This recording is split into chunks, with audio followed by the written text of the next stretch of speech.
શું તમે રાતે ઊંઘતા પહેલા તમારા પલંગ પાસે કોઈ વસ્તુ મૂકો છો? તો સાવધાન રહો. એવું પણ બની શકે કે તમારી જ આ નાની ભૂલ તમારી નિંદ્રા, આર્થિક સ્થિતિ અને મનની શાંતિ બધું બગાડી રહી છે.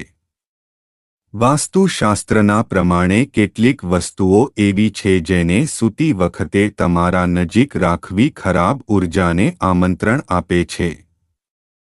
આજના વિડીયોમાં આપણે જાણીશું એવી 5 ખતરનાક વસ્તુઓ વિશે, જેને રાત્રે પલંગ પાસે રાખવી ભયંકર પરિણામ આપી શકે છે. છેલ્લી વસ્તુ તો એવી છે કે તે આજકાલ દરેક વ્યક્તિ પાસે હોય છે. અને મોટા ભાગના લોકો ભૂલથી એને પલંગ પર રાખીને સૂઈ જાય છે. જુઓ અંત સુધી અને જાણો કે ક્યાં ગુનાહો તમે દરરોજ કરી રહ્યા છો. 1. પર્સ કે પૈસાની વસ્તુઓ પલંગ પાસે ન રાખો. ઘણા લોકોનું માનવું હોય છે કે પર્સ, નાણાં અથવા પૈસાની બચત પલંગ પાસે રાખવાથી તે સુરક્ષિત રહેશે. પણ વાસ્તુશાસ્ત્ર અનુસાર આ એજી બ્લોક કરે છે. મહાલક્ષ્મીનું અપમાન થાય છે અને તેના લીધે પૈસા તો જતા રહે છે, પણ નવો આવકનો રસ્તો પણ બંધ થઈ શકે છે. એટલે પર્સ હંમેશા યોગ્ય જગ્યાએ રાખો, પલંગના નીચે કે ઓશિકાની બાજુમાં નહીં. 2. બંધ પડેલી ઘડિયાળ. ઘડિયાળ સમયનું પ્રતીક છે.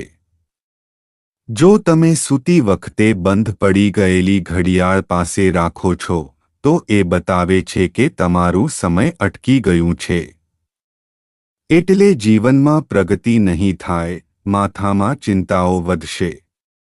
અને ખાસ કરીને જો ઘડિયાળ બંધ છે, તો એ શારીરિક અને માનસિક વિકાસને પણ રોકે છે. એટલે કામ કરતી ઘડિયાળ દૂર રાખો અને બંધ ઘડિયાળને ઘરમાંથી દૂર કરો. 3. જૂતા ચંપલ બેડરૂમમાં બિલકુલ નહીં. ઘણા લોકો સૂતી વખતે ચંપલ પલંગની નીચે ઊભા રાખે છે, ક્યારેક તો પલંગના સાઈડમાં પણ.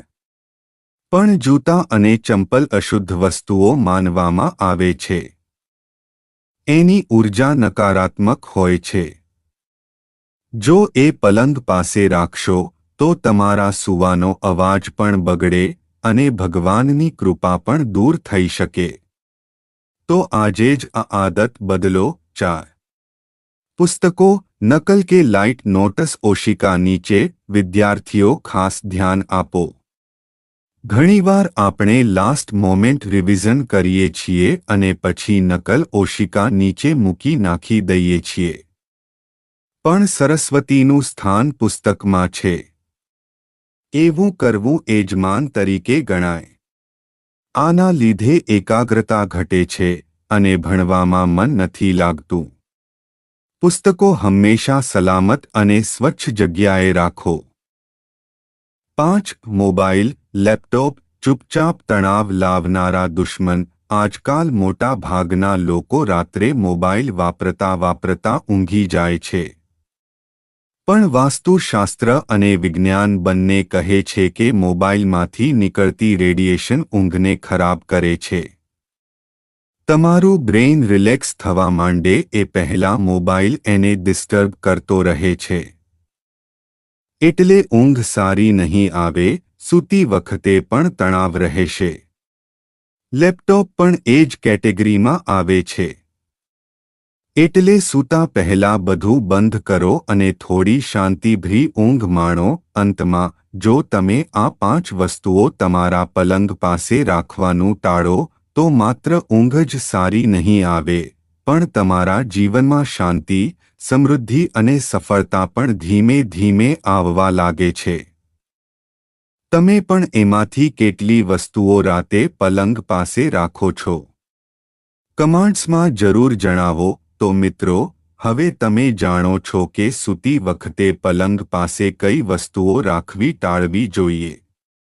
ઘણીવાર આપણે ભૂલથી એવી વસ્તુઓ પાસે રાખી નાખીએ છીએ જે અમારી ઊંઘ, શાંતિ અને જીવનની ઊર્જા બગાડી શકે છે. આજે જ તમારા રૂમમાં નજર ફેરવો.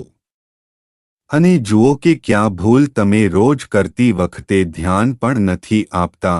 જો તમારું મન પણ વારંવાર અશાંત રહે છે, ઊંઘ સારી નથી આવતી કે નાણાકીય તકલીફો ચાલતી હોય, તો શક્ય છે કે આજથી તમારી પાસે કોઈ આ વસ્તુ નિયરબાય હોય. જો તમને વિડિયો ઉપયોગી લાગ્યો હોય તો લાઈક કરવો ભૂલશો નહીં અને કમેન્ટમાં લખો કે તમારું લક્ષણ કયા પોઈન્ટ સાથે મળ્યું. અને હા, આવા જ જ્ઞાનવર્ધક અને જીવન બદલાવનારા વિડિયો માટે ચેનલને સબસ્ક્રાઇબ કરો અને બેલ આઇકોન દબાવી દો, જેથી આવનારા દરેક વિડિયો આપ સુધી પહોંચે. મળીએ આગામી ઇન્ટરેસ્ટિંગ અને લાઈફ ચેન્જિંગ ટોપિક સાથે. ત્યારે સુધી શાંતિથી જીવો અને પોઝિટિવિટીથી જીવનને ગુલઝાર કરો.